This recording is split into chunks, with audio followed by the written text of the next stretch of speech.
Dimanche 22 mai, lors d'une représentation du célèbre hypnotiseur Mesmé, un spectateur a été blessé, apparemment trop réceptif à l'hypnose.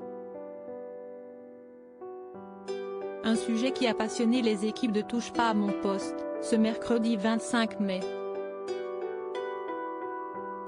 En effet, les chroniqueurs ont évoqué le sujet jusqu'à ce que Gilles Verdet, apparemment très pressé, prenne la parole pour raconter une anecdote.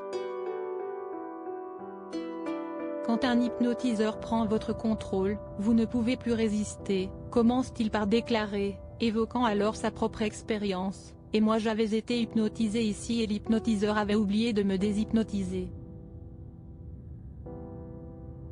Le chroniqueur se confie alors sur ce qu'il a ressenti lorsqu'il était sous le joug de l'hypnotiseur. Chez moi pendant plusieurs semaines, je me sentais très mal et parfois j'avais des absences et donc j'étais totalement sous son contrôle.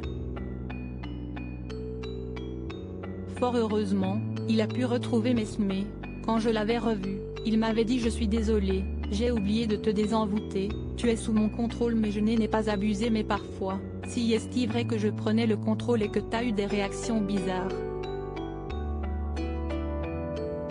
Gilles Verdet, quand un hypnotiseur prend votre contrôle, si est-il fini interloqué, les autres chroniqueurs lui demandent comment se manifestait la présence de l'hypnotiseur. J'ai eu des réactions bizarres, des absences totales. J'ouvrais la fenêtre et je criais sur les voisins. Il m'a déshypnotisé ici et ça allait beaucoup mieux, a-t-il déclaré devant ses collègues médusés pendant que d'autres se sont légèrement moqués de lui. Mais Gilles Verdet en est persuadé, il est resté sous le contrôle de Mesmé pendant de longues semaines. Quand un hypnotiseur prend votre contrôle, si est-il fini. Une expérience assez déroutante pour le chroniqueur.